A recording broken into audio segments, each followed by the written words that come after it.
Okay, guys, I know the lighting in here is really shitty and really blue, um, but I am at my parents' house and there's really only one light in here, so, I guess what I'll have to do. Um, Another Unicorns vs. Zombies. This one is by Meg Cabot and it's called Princess Prettypants.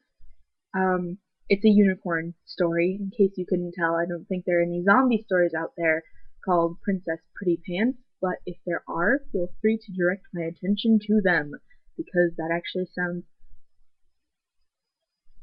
like I would really enjoy it.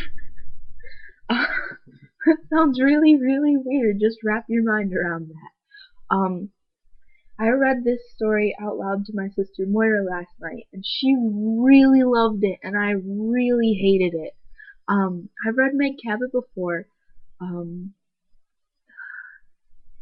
she's not she's not like a supremely good writer, but I mostly the stuff I've mostly read from her is first person, and this story wasn't, so maybe that was one problem. Um, Another is that I guess is that it's a short story because usually I like what she writes. Um, but there were a couple of things that I thought were kind of undeveloped or ridiculous. Like at the beginning, um, she okay, the characters were annoying. Like Alicia was the main character's best friend, and she'd been homeschooled for 9 years by a supremely religious mother, and so basically everything she said was really immature. Like, there's this part where Alicia says, "My mom said that Spank teases me because he likes me."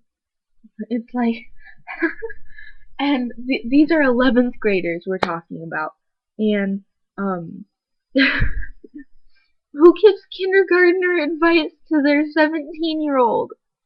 Really, really?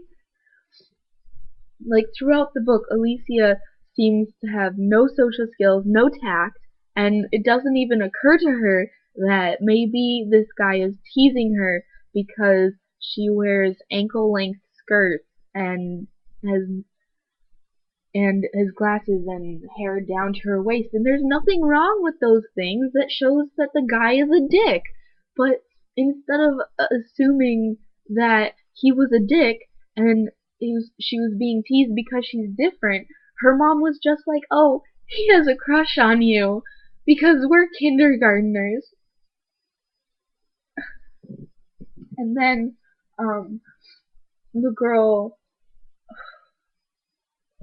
then later when Alicia like makes out with Spank and then he takes a picture of her with her shirt off. She's still wearing a bra. Um, but and he laughs and leaves and says just like, "You better stay in line or I'll text this picture to everyone." Like that was actually a really good plot move. But then the main character, Liz, um, keeps blaming herself.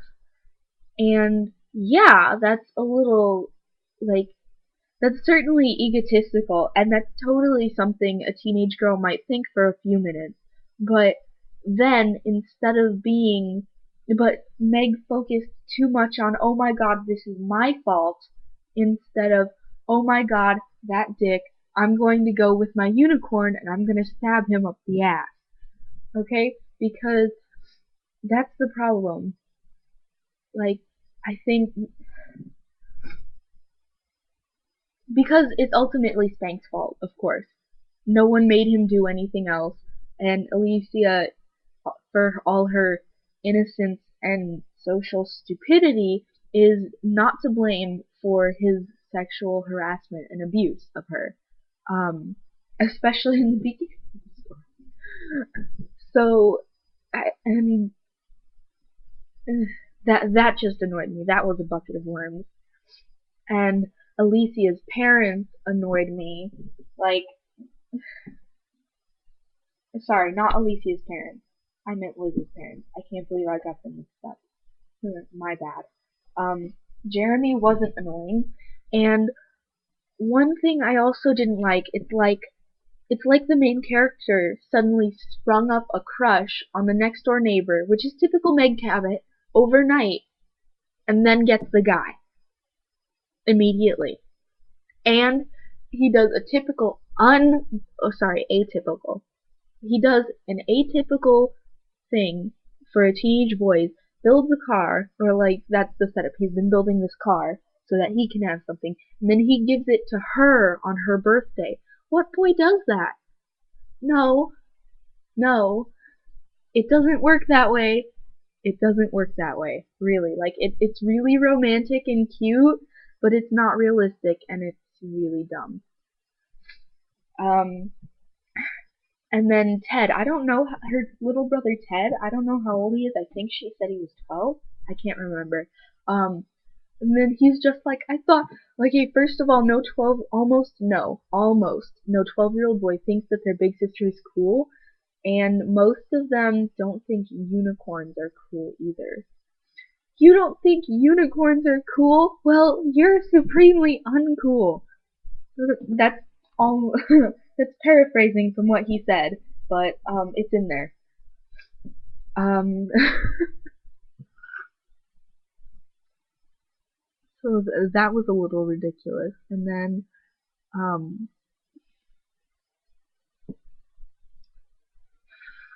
and then I think some things were like overemphasized, like how far away from town they live.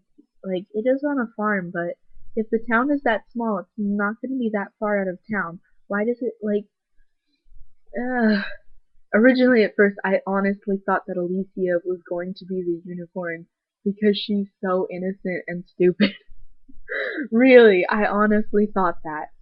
Because when you read Mercedes Lackey, it's like unicorns love virgins, but they're also supremely stupid. Supremely stupid. So that totally made sense to me. I'll just be like, oh, I think the story would have been much more interesting that way. But that's just me. Um, I didn't like the story. I've read Meg Cabot before. Go and read her other stuff, cause she might just suck at short stories. Oh wait, I've read one of her other short stories before. It was horror, sort of, romantic horror in Prom Nights from Hell. Um, that was better than this. So, Meg Cabot, if you're watching, please don't write about unicorns again. Or maybe don't make your characters as annoying in a short story and that seems to be their only trait. I don't know. I really didn't like this, but my sister Moira loved it. She was cracking up like the whole time.